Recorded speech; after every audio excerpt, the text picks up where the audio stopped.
What is up, you guys, and welcome back to my channel. I hope you guys had a wonderful week since I last saw you on Tuesday. For today's video, I'm going to be doing my typical sit-down video, and I'm going to be answering a question that someone asked on Instagram the other day when I asked for some suggestions as to what I should talk about for today's video.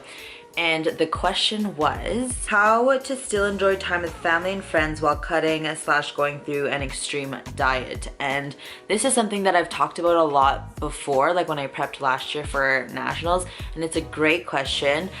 So if you guys are interested in finding out what the answer is from my perspective on this question, then definitely keep watching. And if you guys like this video, don't forget to give it a big thumbs up, and if you guys aren't subscribed already, make sure to hit that button down below. And if you guys are interested in growing your social media, I do also have a social media marketing channel, so I'll make sure to link that up somewhere on the screen. So without further ado, let's get right into this video.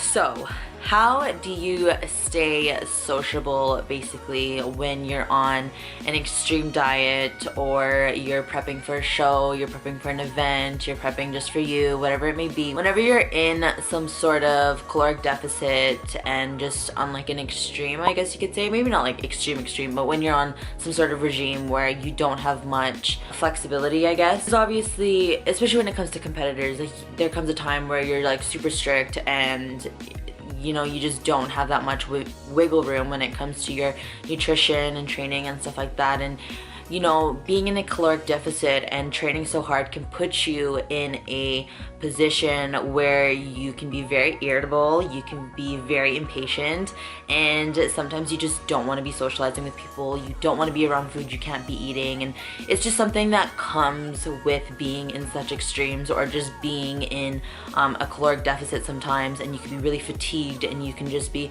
in some sort of funk and just not an enjoyable person to be around. And I have prepped for 4 years back to back now, or 3, is it 4 or 3? I've prepped for 3 years back to back now. Every single year I've done a show, and if you guys have seen some of my vlogs in the past, I'm very family oriented, and I go to lots of family parties throughout the year, especially when it comes to this time of the year all the way up until school starts. My family does lots of social events, and I've been prepping through all of those, and I've been able to get through them, and I've definitely learned a lot through them as well. And basically, to make it pretty simple and straight to the point, what I've learned is that, well, here, let's rewind a bit. I'll kind of give you a background of what I was like versus what I'm like now. So in the beginning, I was I zoned out a lot. And was very selfish. I mean, this sport can be very selfish when it comes to competing wise.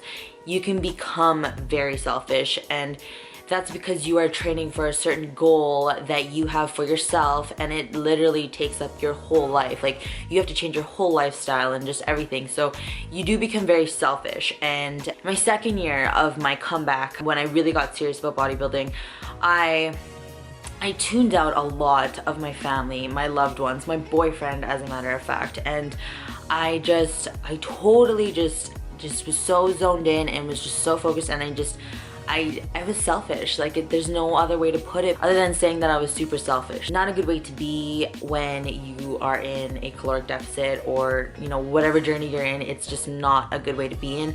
And I realized this at the 3 weeks out point. I think it was 3 weeks out, and I realized like what a horrible person I turned into.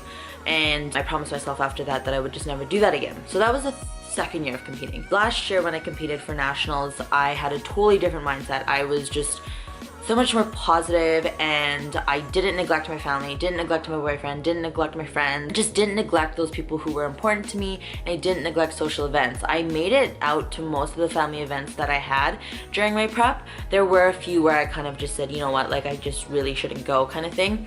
So I definitely got a grasp of it last year. So now I would say that I have learned a lot. Comparing the second year to the third year, I definitely did learn a lot. And basically, what I've learned and what I recommend for a lot of you guys out there who want to know kind of how you stay social, and you know, how to deal with things and stuff like that when you go to social events, and how to, you know, maintain that balance between being selfish for your own goals and still being an admirable person around those who love you and those who you know, might not get what you're going through. What I would recommend is to, number one, remember that you chose to do this. Remember that you chose to put yourself in this situation.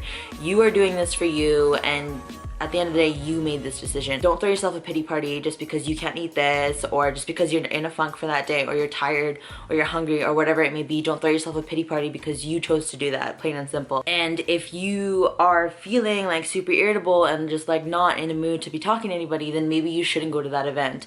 I mean, these are some of the sacrifices that you have to make sometimes when you go to such extremes, and when you're trying to achieve such an extreme goal. Sometimes you do have to make these sacrifices, and sometimes that means missing out on a family event or sucking it up that you can't eat food that's all around you. I mean, my family parties, we have tons and tons of food that is surrounded by me that I just can't eat, and there's so much family members. Like, I have over like 20 to 30 people at least at every family party that are asking you all these questions about your prep and stuff like that, and like, totally get that sometimes they can get kind of annoying, and like, you just aren't in the mood to be around any of that sort of stuff. But you need to remember that you put yourself in that situation, and it's just not fair for you to take it out on people or to be like not a good person to be around. At the end of the day, those people love you. Those people are just trying to be supportive, and they're just interested in what you're doing. I used to think that, and I mean, yeah, like nowadays social events are surrounded by food, drinks, whatever.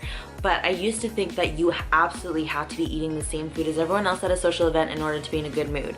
Yes, good food is good, but at the end of the day, whether you're eating what everyone else is eating or not, like, it shouldn't make that much of an impact on whether or not you're a good person to be around, or whether or not you are sociable with other people. You need to just stop kind of thinking that food is the answer to everything. You definitely don't need to be eating the same food that everyone else is eating in order to be sociable or to be around your friends and family. Like, you just don't. And again, just coming back to that main thing is like, you need to just remember that you put yourself in that situation. So why should others make sacrifices, or why should others not eat this, or why should, you know, things like that. Like I said already like a few times, you've made that decision. You gotta just deal with it and just roll with the punches kind of thing, and, you know, put your happy pants on and be sociable. Ignore the food. It's always gonna be there. There's always gonna be another social event. So just ignore that. Remind yourself of that. Remind yourself of your goals. Remind yourself that what you're doing is for you. It's important to you. You wanna do it.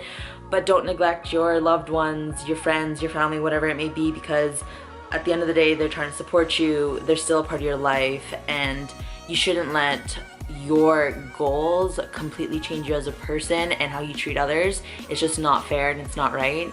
And if you get to that point, I would definitely recommend you sit down and reevaluate kind of who you're becoming and what kind of triggers this and that, because it's just not a cool place to be in. I learned that a lot in my second year of competing, that I was just like it was a really big realization for me that I was like turning into this person that was just like not nice at all. So I definitely made that switch right away. Don't get me wrong with everything that I'm saying. It happens. You become these types of moods because you're in a caloric deficit, you're training really hard, and just like the toll that it takes on our body mentally and physically and emotionally, and just so many different ways. Like, it's normal, but you need to learn that you need to kind of adjust yourself during certain situations and just not take it out on others, because it's just not fair. This video turned pretty long, and my main point is to remember that you made this decision. You're putting yourself in this situation, so don't be a victim or anything like that, and just roll with the punches, adjust yourself. Remember that these people around you are supporting you, love you, and, you know, still want to be a part of your life, even though you're doing this big thing for you. And you should still treat them the same way as you know, normally would, and, you know, still be sociable and stuff like that. If you absolutely are in the worst mood and just are just not feeling it, don't go. Don't put yourself in that situation. Just stay home. Thirdly,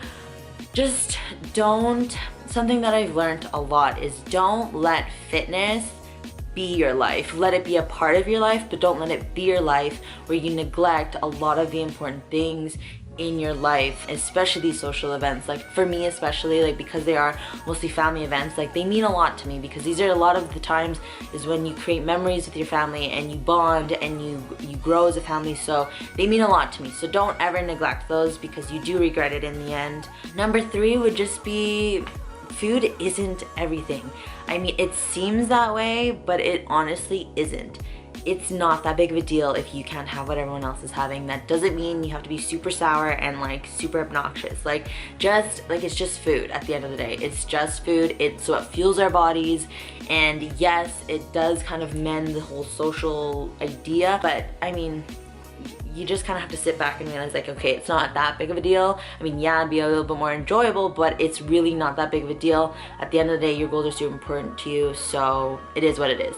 So that's kind of my main tips when it comes to being a social person around your friends and your family when you're in a caloric deficit, fitness journey, for whatever it may be, competition or not.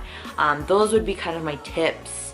I guess they're kind of tips, but that's kind of my rant when it comes to that topic. It's definitely just my experience and what I've learned from year to year of doing a prep. So I hope this helped you guys, for anyone who was curious about this topic, as I'm sure many of you out there go through the same kind of struggle as that. You want to be sociable, but then at the same time, like, it's just not fun sometimes being around all that food and stuff. But this is kind of the way you have to just go about it, so that you don't lose your like social life and you don't lose your friends, you don't lose your family. Like, this is just what comes with it. It's just the reality of it, and it's just what it is. Main thing is that don't let fitness totally consume you and make you an unsociable and unamicable and unfriendly kind of person, because it's just not worth it. You end up losing friends, you lose family, you lose loved ones, and it's just not fair. Like, you lose that relationship, and at the end of the day, was being the person you were and losing those people worth it just because you were dieting? Not really. So I hope this video helped you guys, and like I said, if you liked it, don't forget to give it a thumbs up. If you know someone that might be wondering the answer to this question, then definitely go ahead and share this video with them. I'm gonna wrap it up here. I think that pretty much sums everything up. If you guys have any additional questions, don't hesitate to let me know down below. And if you guys have any recommendations of what you guys would like to see in the upcoming videos, let me know as well. And until then, I will see you guys on Tuesday for a workout and kind of a vlog. I'm gonna be kind of touching on my prep, my cut, whatever you want to call it. I'll be touching on that on Tuesday. So I hope you guys have a wonderful Sunday, and I will see you guys then.